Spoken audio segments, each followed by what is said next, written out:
O uso de câmeras de CFTV se tornou tão comum que é difícil andar pelo centro de qualquer cidade sem ser filmado por pelo menos algumas delas. Com a invenção das câmeras de campainha Ring, isso agora também vale para os subúrbios. Essas câmeras se tornaram vitais para ajudar a polícia a descobrir novas pistas e suspeitos em casos que de outra forma poderiam ter sido classificados como mistérios. Número 10. Jana Armstrong, de 30 anos, sonhou por muitos anos em se tornar mãe. E no início de 2026, seu sonho se realizou quando ela deu à luz seu primeiro filho. A vida de Jana sempre foi dedicada a ajudar sua família, e isso começou quando ela ainda era criança. A mãe dela, Rob, ficou paralisada devido à paralisia cerebral, e o pai, Ron, era surdo. A irmã de Jana, Faith Isaacs, disse ao guardiã que sua irmã, que era a mais velha de 4 irmãos, assumiu o papel de cuidadora, ajudava sua mãe com a cadeira de rodas e aprendeu linguagem de sinais desde jovem para se comunicar fluentemente com seu pai. Ela também assumiu responsabilidades pelos irmãos e Lai e Faith se tornaram inseparáveis. O vínculo que as duas compartilhavam era único. Então, em 2025, quando Faith revelou que estava grávida, a família, especialmente sua irmã mais velha, ficou radiante. Meses depois, Jana anunciou sua própria gravidez, e as duas irmãs falavam sobre como seus filhos cresceriam juntos.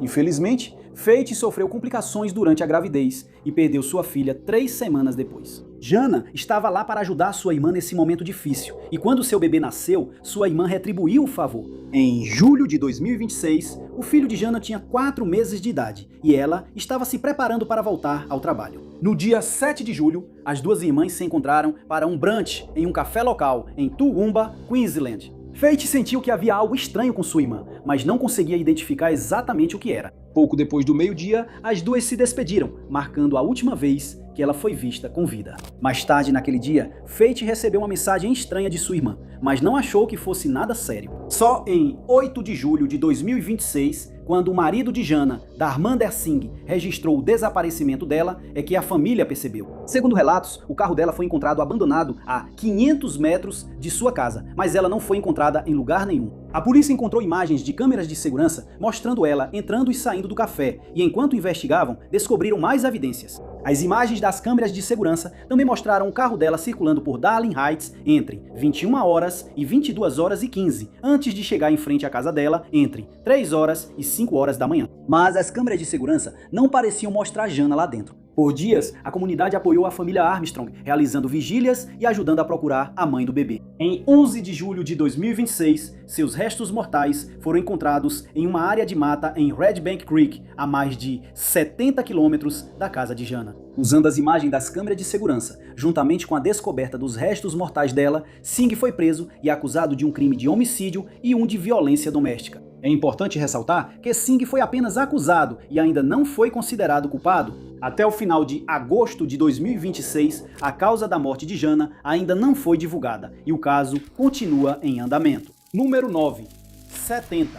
Yvonne Ware, de 73 anos, de Dungate, Nova Gales do Sul, Austrália, foi descrita por sua filha como uma mãe amorosa e avó dedicada. Em 2026, ela já estava bem aposentada e passava seus dias em sua casa rural em Dungai, cuidando dos animais e mantendo a terra. Quando não estava cuidando da propriedade, ela participava de aulas de arte locais e tinha muito interesse em explorar ainda mais sua veia artística e fazer novos amigos. No dia 19 de fevereiro deste ano, Yvonne participou da aula de arte do TAFE em Murrumbina, a apenas 8 quilômetros de sua casa. Às 15 horas, ela saiu do ateliê de arte e dirigiu até um posto de gasolina na Tweed Valley Way, chegando às 15 horas e 15. As câmeras de segurança mostram Yvonne comprando suco de laranja e colocando $50 de crédito em seu celular. A partir daqui, as câmeras capturaram Yvonne dirigindo pela Queensland Road, que a levaria para casa, e é aqui que as evidências das câmeras de segurança terminam. Entre 16 horas e 24 e 16 horas e 48, Yvonne usou seu celular para assistir a tutoriais de arte no YouTube e verificar sua caixa postal. Às 16 horas e 48, a atividade termina e Yvonne parou de responder mensagens. No dia seguinte, 20 de fevereiro, a filha de Yvonne registrou o desaparecimento dela na polícia, quando não conseguiu contato com a mãe. Isso era totalmente fora do comum para Yvonne e a família temia que algo terrível tivesse acontecido. Quando a filha de Yvonne chegou à casa dela, encontrou botas e um chapéu que combinavam com os vistos nas imagens das câmeras de segurança. Segundo ela, o restante das roupas de Yvonne estava cuidadosamente dobrado no pé da cama e a comida ainda estava cozinhando na panela elétrica. Enquanto tudo dentro parecia normal, as áreas externas da casa de Yvonne levantaram várias preocupações.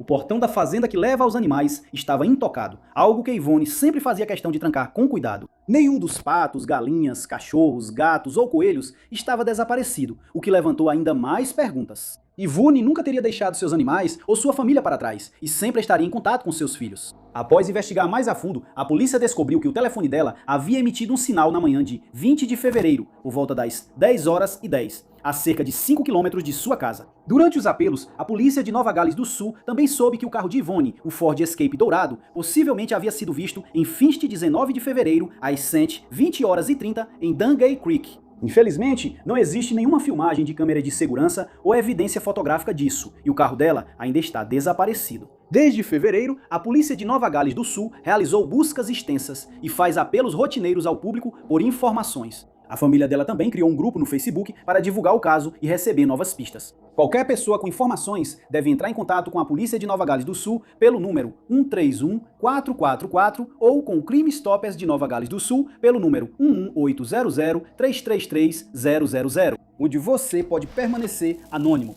Número 8. Daniel Dan Davis III, de 59 anos, foi descrito como um homem de família amoroso que vivia com sua esposa e filhos em Marionette Park, Illinois, um subúrbio de Chicago. Dan trabalhava como designer de iluminação e havia alcançado um cargo alto em sua empresa. Segundo relatos, ele era um homem de família normal, que gostava de esportes e de socializar quando não estava trabalhando. No final de novembro de 2025, ele desapareceu misteriosamente de sua casa sem deixar rastros. E quando os investigadores analisaram as imagens das câmeras de segurança, os detalhes do seu desaparecimento ficaram nebulosos. Pouco depois de ser dado como desaparecido, a polícia de Chicago vasculhou sua casa e o endereço de trabalho, mas não encontrou nada fora do comum. Sua filha, Wendy, fez vários apelos nas redes sociais por informações sobre o desaparecimento repentino de seu pai. Na tentativa de descobrir mais pistas, os investigadores refizeram seus últimos passos conhecidos, o que os levou ao dia anterior ao seu último avistamento. Em 24 de novembro de 2025, Dan esteve envolvido em uma colisão frontal perto do Corpo de Bombeiros de Garden Homes por volta das 23h15. Devido à gravidade do acidente, seu veículo foi rebocado.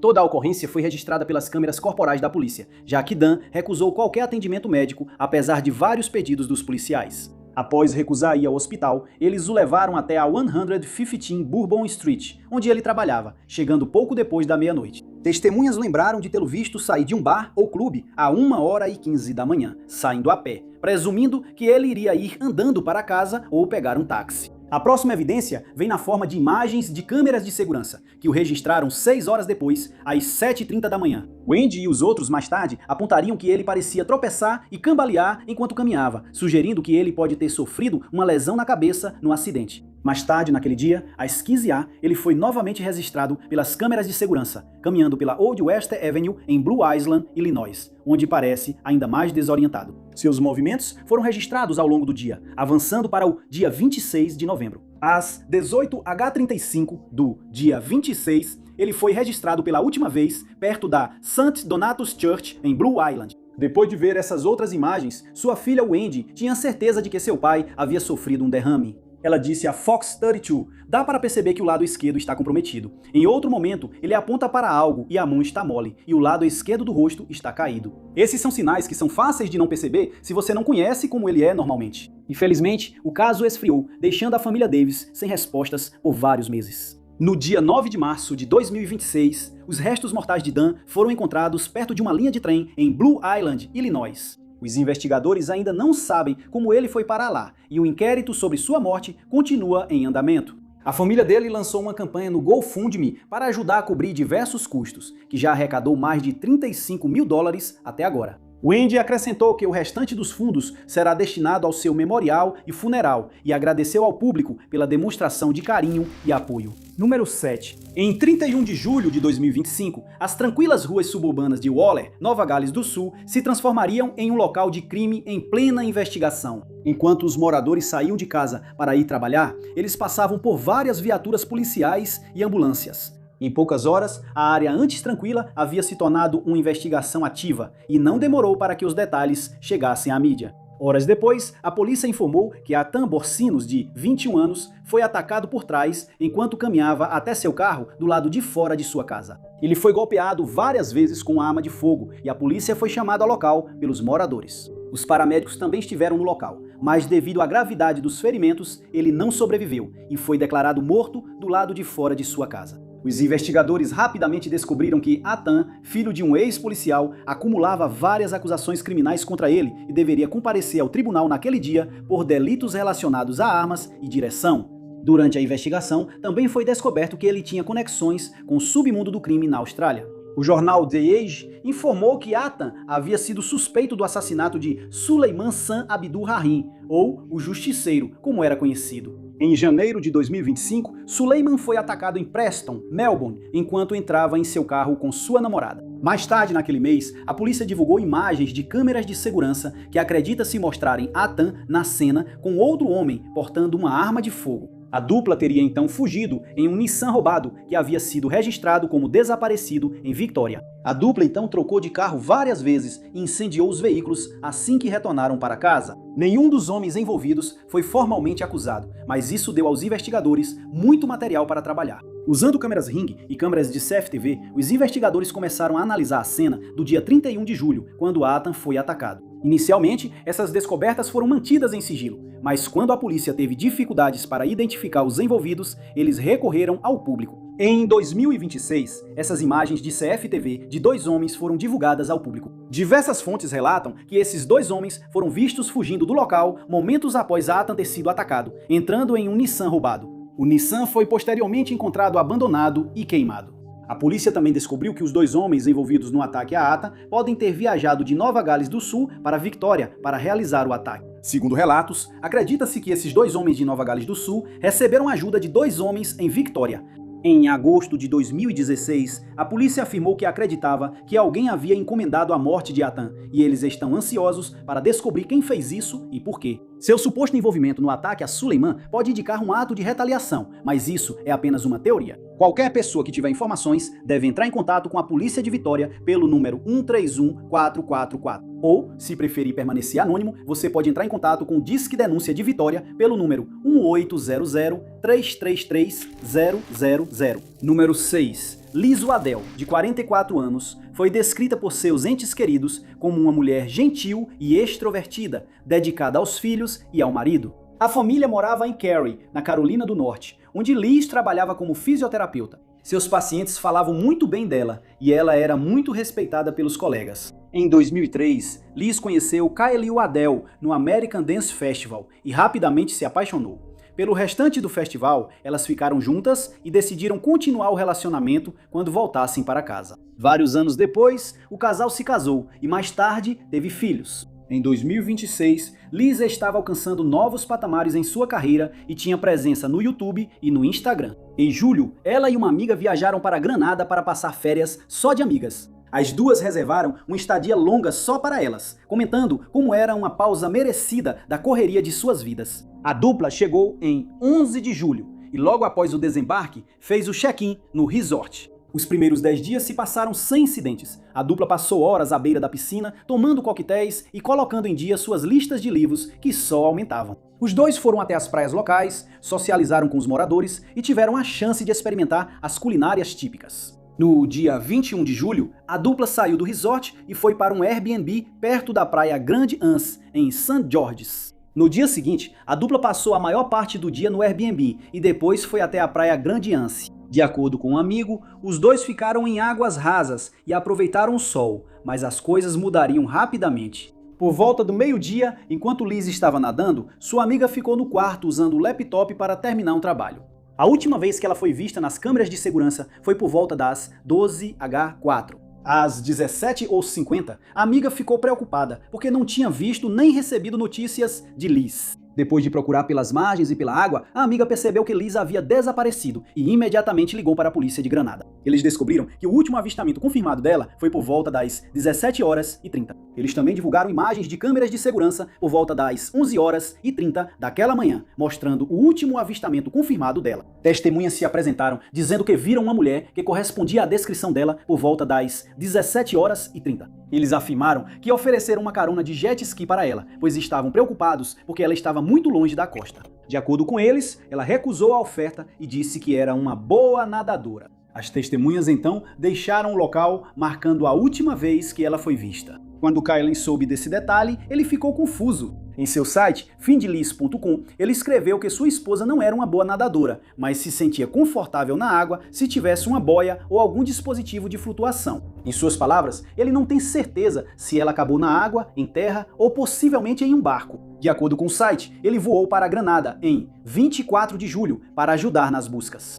Desde então, as autoridades e a família de Liz têm procurado pela costa, tanto de barco quanto com drones, e ainda não encontraram nenhuma pista. Equipes com cães farejadores também vasculharam a praia, mas devido ao grande movimento de pessoas, isso se mostrou difícil. Eles também vasculharam o Monte Harman National Park, junto com várias outras áreas arborizadas, mas sem sucesso. Kailin terminou a postagem afirmando que não acredita que sua esposa tenha desaparecido intencionalmente e agradeceu a todos os envolvidos nas buscas. Elizabeth Liz Waddell é descrita como uma mulher branca de cabelos loiros, com cerca de 1,52 m de altura e porte físico mediano. Ela foi vista pela última vez usando um top cropped laranja queimado e shorts listrados em azul e branco. Qualquer pessoa que tiver informações deve entrar em contato com a Delegacia de Polícia de South St. George pelo número 147-3444 ou 4544. Número 5. Em 2016, o mundo foi dominado por avistamentos de palhaços assustadores que rapidamente viralizaram nas redes sociais. Começando nos Estados Unidos e rapidamente se espalhando para outros países, essa história dominou as manchetes por meses, com muitos temendo que isso fosse mais do que uma simples brincadeira. 10 anos depois, a mesma história voltaria a chamar a atenção do país por um motivo diferente. Pouco depois das 22 horas do dia 3 de agosto de 2026, a polícia de East St. Louis, Illinois, uma cidade com pouco mais de 17 mil habitantes, recebeu uma ligação de moradores preocupados nas proximidades da 76th Street com a State Street. Eles ouviram uma confusão do lado de fora e quando olharam pela janela para a rua, viram um senhor de idade caído próximo a um ponto de ônibus. Alguns moradores correram para ajudar, mas quando chegaram, ele já estava em um estado muito ruim. Quando os policiais chegaram, eles imediatamente notaram várias perfurações no corpo do homem. Os paramédicos o levaram às pressas para o hospital, mas nada pôde ser feito e ele faleceu pouco depois. O primeiro trabalho dos investigadores foi identificar a vítima, e eles levaram apenas alguns minutos para determinar que o corpo pertencia a John Wesley Allen Sr., de 78 anos. De acordo com os relatos, sua identificação foi feita rapidamente devido à pulseira de hospital que ele estava usando. Mais cedo naquele dia, ele havia visitado o hospital local para veteranos para realizar vários exames. John serviu com orgulho na Marinha dos Estados Unidos e, após sua dispensa honrosa, trabalhou como motorista de ônibus por 35 anos antes de se aposentar. Ele era muito ativo em sua igreja e costumava visitar seus irmãos várias vezes por semana. Na noite de 3 de agosto, ele estava a caminho da casa de sua irmã e aguardava o ônibus a poucos metros do apartamento dela. A família de John ficou devastada com o ataque. Eles o chamavam carinhosamente de Baby Boy e ele era muito dedicado a toda a sua família. Sua irmã, Marie Stanford, disse à imprensa: "Nós sempre cuidávamos um do outro. Ele é o melhor irmão que foi tirado de nós." A polícia rapidamente descobriu que ele não tinha inimigos conhecidos e era muito respeitado por seus vizinhos e colegas. Sem inimigos e sem questões pessoais a resolver, os investigadores acharam difícil determinar um motivo. Não há nenhum relato de que algum de seus pertences, como carteira, celular ou algo do tipo, tenha sido levado, descartando assim um assalto. Na tentativa de fazer justiça à família de John, a polícia começou a vasculhar imagens de câmeras de segurança na região, além de câmeras de campainha eletrônica. Em poucos dias, eles descobriram algumas imagens perturbadoras, gravadas apenas uma hora antes do ataque. Por volta das 21h, a câmera de campainha eletrônica de um morador registrou estas imagens, mostrando um homem fantasiado de palhaço preto e vermelho se aproximando da porta da frente. Depois de tocar a campainha para garantir que a gravação estivesse acontecendo, ele diz uma de duas coisas: ou eu estava procurando por você, ou eu tenho um presente para você. Não está claro. Quando os moradores não abrem a porta, ele vai embora sem dizer uma palavra, sumindo na noite. Após essa descoberta, os investigadores esperavam identificar o homem nas imagens e publicaram o vídeo nas redes sociais e o divulgaram para os jornais.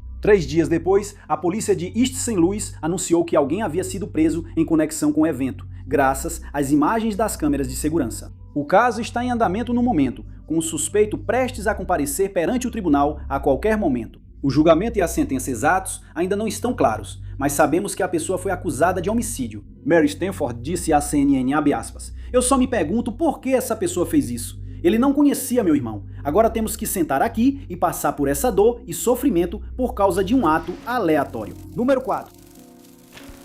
Connor Anderson, de 31 anos, trabalhou duro para construir a vida dos sonhos. Em 2026, ele trabalhava como executivo de contas na Marsh, uma empresa de serviços financeiros e gestão de riscos e estava crescendo em sua carreira. No dia 15 de agosto, Connor viajou de Denver, Colorado, para Nashville, Tennessee, para participar da conferência de proprietários de corretoras da Remax. Pouco antes do evento, ele fez uma postagem nas redes sociais, anunciando sua empolgação e esperando se conectar com outros profissionais no evento. Ele estava hospedado no Millennium Maxwell House, a apenas 10 milhas do centro de convenções onde o evento estava sendo realizado. Os funcionários do hotel não notaram nada em comum no momento do check-in. As horas seguintes foram incertas. Sabemos que, em algum momento daquela noite, ele saiu do hotel para ir até East Nashville, visitar os vários bares e conhecer a vida noturna que a cidade tem a oferecer. Connor não voltou para o quarto do hotel e não apareceu na convenção no dia seguinte, o que levou seu empregador e sua família a registrarem seu desaparecimento. Quando a polícia de Nashville recebeu a ocorrência, percebeu que já tinha em mãos imagens vitais dos últimos momentos dele.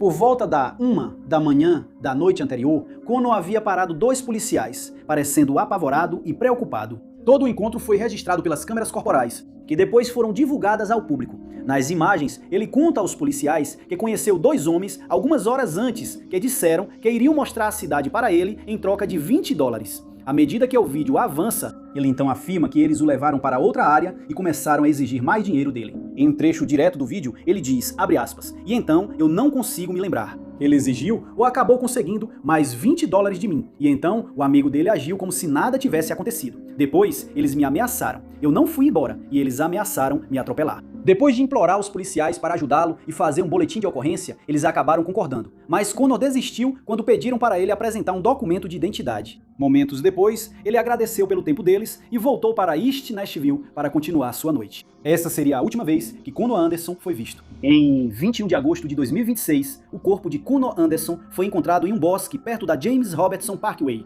Os investigadores foram alertados sobre os restos mortais que eles identificaram como sendo do homem desaparecido. Na época, os investigadores afirmaram que não havia sinais imediatos de crime, mas que ainda não podiam descartar nenhuma possibilidade. Nos próximos dias, será realizada uma autópsia e uma investigação completa, e a família dele poderá finalmente sepultá-lo. Número 3. Mehraz Ali, de 25 anos, era um empresário muito querido e respeitado em Karachi, no Paquistão. Aos 25 anos, Mir já havia construído um negócio de cafeteria de sucesso, especializada em servir sobremesas chamadas waffles. Ele também havia se formado recentemente na Universidade de Karachi, com um diploma em administração de empresas, e se considerava um empreendedor em ascensão. Mehr havia se unido ao seu amigo, Ahmed, e ao seu irmão Abdullah, com Ahmed atuando como seu sócio. Os dois eram amigos há mais de 21 anos, e nem mesmo o estresse de ter um negócio conseguia atrapalhar a amizade deles. Segundo o pai de Mehr, a relação começava a dar sinais de desgaste. No dia 28 de julho de 2026, Mir estava trabalhando até tarde na Vaflex, mas voltou rapidamente para ver seus pais. Seu pai, mais tarde, diria à polícia que seu filho tinha voltado para casa e saído novamente, dizendo que voltaria em breve. Quando a manhã seguinte chegou e não havia sinal dele, eles começaram a entrar em pânico e ligaram para a polícia de Karachi para relatar seu desaparecimento. Mehri deveria se casar em 30 de agosto e muitos de seus familiares se perguntaram se o estresse do casamento havia afetado ele. Mas isso foi rapidamente descartado quando eles souberam que o telefone dele tinha descarregado ou sido desligado. A família, junto com os amigos dele, iniciou uma busca por toda a cidade, mas ele não foi encontrado em lugar nenhum. Os investigadores iniciaram suas próprias buscas, mas também não encontraram nada. No dia seguinte, 29 de julho de 2026, por volta das 11h52 da manhã, a polícia recebeu uma ligação de um salão de festas. Quando chegaram ao local, descobriram restos humanos que rapidamente identificaram como Mehraz Ali. O salão de festas ficava a cerca de 11 quilômetros da casa dele, e a polícia esperava descobrir por que ele havia sido levado até lá. A polícia também esperava descobrir o que havia acontecido nas horas anteriores à descoberta, e felizmente o salão de festas tinha câmeras de segurança. Segundo o Express Tribune, a polícia encontrou imagens do dia 29 às 11h52 da manhã, exatamente o momento em que o corpo dele foi descoberto. As imagens mostravam os restos dele ali, mas quando voltaram um dia nas gravações, perceberam algo perturbador. No dia 28, não havia restos do lado de fora do salão de festas. Isso significava que quem deixou Meir ali fez isso no início do 20, dia 29. Uma autópsia revelou que ele sofreu um ferimento no peito, e os peritos forenses coletaram amostras da área para buscar resíduos de pólvora. Os testes provaram que havia resíduos de pólvora no ferimento, assim como em outras áreas. Nas semanas após a morte de Meir, seu pai, Sr. José, contou ao Express Tribune que seu filho havia confidenciado a ele sobre possíveis discussões com seu sócio, Ahmed. De acordo com ele, os dois haviam discutido sobre o preço das matérias-primas na Vaflex. E algumas fontes afirmam até que Mira Raza havia solicitado auditorias em junho para garantir que todas as finanças estavam em ordem. O Sr. Hussein também alega que, após o falecimento de seu filho, os dois irmãos cortaram todo o contato e relacionamento com a família. No início de agosto, os restos mortais de Mira Raza foram exumados para uma nova análise post-mortem, pois a família expressou insatisfação com os resultados iniciais. No final de agosto, a reanálise forense ainda está em andamento. E agora o consenso é que ele foi atacado por trás devido ao maior ferimento de saída no peito, que tinha 38 milímetros.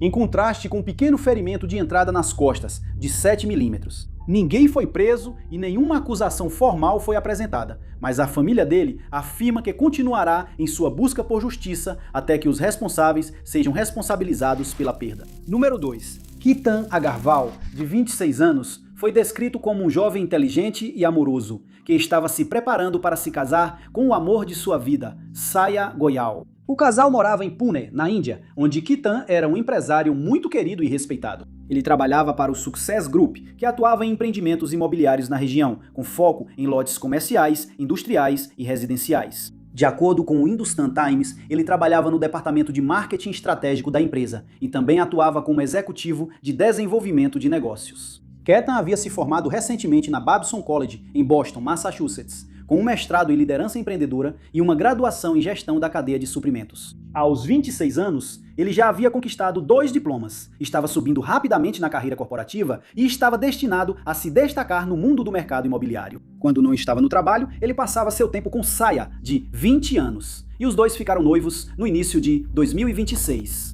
As famílias deles ficaram radiantes com essa união e estavam planejando um grande casamento para acontecer em novembro. No dia 18 de julho, o casal recém-noivado fez uma viagem ao Forte Logart, um forte pitoresco situado a 1.033 metros de altura e com vista para as colinas Sayari e a reserva Pavana. Mais tarde, naquela tarde, a família de Sia recebeu ligações desesperadas dela, e ela afirmou que Ketan havia caído enquanto tirava fotos, e, inicialmente, a polícia acreditou nessa história. Isso mudou quando analisaram as imagens das câmeras de segurança do forte naquele dia. As câmeras mostraram um homem de capuz seguindo não muito longe do casal e a polícia ficou desconfiada. Essa pessoa os seguiu até o local onde disseram que Ketan havia caído. Quando eles puxaram os registros telefônicos de Saya, descobriram mais de 2.004 ligações e centenas de outras mensagens de texto entre ela e outro homem, Chetan Chaudhary, de 22 anos. Só em 2026. Eles também descobriram outra pista perturbadora. No dia 14 de junho, 4 dias antes da queda, Saya e Chetan visitaram o forte para um passeio romântico. Em algum momento durante a caminhada, Chetan sofreu uma pequena queda, mas conseguiu se estabilizar. A polícia percebeu que Saya foi quem o empurrou, alegando que havia uma cobra em seu caminho, e supostamente ela estaria tentando salvá-lo ao empurrá-lo. Quando todos esses detalhes se juntaram, eles conseguiram reconstruir o que aconteceu em 18 de junho. No dia 23 de junho, Saya e Chetan foram presos por envolvimento no caso, com a polícia agora classificando isso como homicídio. De acordo com relatos, os dois vinham planejando se livrar de Ketan há algum tempo e chegaram a se encontrar no dia 17 de junho para discutir o plano. A polícia chegou a alegar que os dois tinham combinado um sinal secreto com as mãos que Saya usou enquanto Ketan a seguia pelo caminho atrás deles. A polícia indiana também revelou que encontrou 48 minutos de imagens de câmeras de segurança de Chetan na trilha, mostrando que o ato foi premeditado. O caso ainda está em andamento e os dois devem comparecer ao tribunal. A família de Ketan quer que ele seja lembrado por seu intelecto aguçado e personalidade amorosa, e agora eles tentam entender o que aconteceu em Miami no 18 de junho. Número 1. Monique Tepe, de 39 anos, e Spencer Tepe, de 37 anos, haviam construído uma vida linda juntos. O casal se conheceu no final de 2018 pela internet e rapidamente se apaixonou perdidamente. Monique já havia sido casada antes e a Spencer também tinha tido relacionamentos longos no passado. Apenas 2 anos antes, em 13 de dezembro de 2020, os dois se casaram em uma pequena cerimônia devido à pandemia. Em janeiro de 2021, o casal fez uma festa para todos os amigos e familiares para celebrar essa ocasião tão importante. O casal se estabeleceu em Columbus, Ohio, onde Spencer trabalhava como dentista, tendo obtido seu doutorado em cirurgia dentária. Monique também era muito instruída, tendo obtido seu mestrado em educação infantil. Em 2025, os dois já tinham tido 2 filhos e estavam animados com a nova vida juntos. Aqueles que moravam perto diziam que eles eram uma família gentil e generosa, que costumava sentar do lado de fora enquanto seus filhos brincavam até o anoitecer nas noites de verão. Os dois mantinham contato regular com amigos e familiares, então, quando não deram notícias até 30 de dezembro de 2025, todos sabiam que algo estava muito errado. Por volta das 10 horas daquela manhã, a polícia foi chamada à casa pela família e pelos empregadores do casal. Quando entraram na casa, encontraram Monique e Spencer inconscientes lá dentro. O restante da casa estava normal, sem sinais de arrombamento ou luta. Os paramédicos tentaram reanimar o casal e, após vários minutos de esforços de ressuscitação, eles pararam e os dois foram declarados mortos no local. O médico legista determinaria mais tarde que ambos foram baleados, com várias cápsulas deflagradas sendo encontradas no local. A morte do Steppe causou um grande choque na comunidade local. Os dois eram muito queridos e não tinham inimigos. Só quando conversaram com a família de Monique que um possível suspeito apareceu. Antes de 2018, ela teve um casamento curto, mas tumultuado, com Michael McKee, um cirurgião vascular em Nevada. Os amigos de Monique disseram à polícia que ela afirmava que Michael era controlador e abusivo emocionalmente e que ela estava desesperada para sair do relacionamento. Ela nunca mencionou nada sobre ele persegui-la, mas detalhes conflitantes surgiriam depois. Com isso em mente, a polícia começou a buscar evidências sobre o que poderia ter acontecido, e foi então que eles recuperaram as imagens das câmeras de segurança próximas à casa do casal, entre 2h e 5h da manhã do dia 29 de dezembro. Munida das informações sobre Michael, a polícia conseguiu rapidamente identificar o homem nas imagens como sendo ele. Eles também descobriram que, em 2024, um de seus pacientes havia aberto um processo por negligência médica contra ele. De acordo com o People.com, ele deixou Nevada, fazendo com que sua licença médica expirasse, e se mudou para Rockford, Illinois, a 715 quilômetros a noroeste de Columbus. A polícia de Columbus também encontrou mais imagens de câmeras de segurança de Michael. Essas imagens específicas eram do dia 6 de dezembro e foram capturadas do lado de fora da casa do casal enquanto eles estavam fora, em Indiana. Nas imagens, Michael parece estar inspecionando a casa antes de perceber que não há ninguém lá. A amiga de Monique foi informada depois por Spencer que ela tinha ficado chateada com algo envolvendo o ex-marido e se retirou para voltar ao hotel. No dia 10 de janeiro de 2026, Michael McKee foi preso em Rockford, Illinois, enquanto estava a caminho do consultório médico onde trabalhava, e posteriormente foi acusado de 4 crimes de homicídio qualificado e 1 de invasão de domicílio qualificada. De acordo com a lei de Ohio, se for considerado culpado, ele provavelmente enfrentará a prisão perpétua com um mínimo de 32 anos antes que a liberdade condicional seja considerada. Em maio deste ano, ele se declarou inocente, obrigando o Estado a levar o caso adiante. Após a tragédia, a família Tepp criou uma campanha no GoFundMe para ajudá-los com as despesas. Atualmente, ela já arrecadou $244 mil de sua meta de $250 mil. $250 mil americanos. A família Tepp expressou sua gratidão a todos que fizeram doações. Se você ou alguém que você ama está sendo afetado por violência doméstica, pedimos que procure ajuda, pois existe apoio disponível. Você pode ligar para 1-800-7997-233. Muito obrigado por assistirem. Se você gostou deste vídeo, não se esqueça de clicar no botão de curtir. Além disso, não se esqueça de se inscrever e ativar o sininho para ficar por dentro de todos os nossos próximos vídeos. Meu nome é Tinots e vejo vocês no próximo vídeo.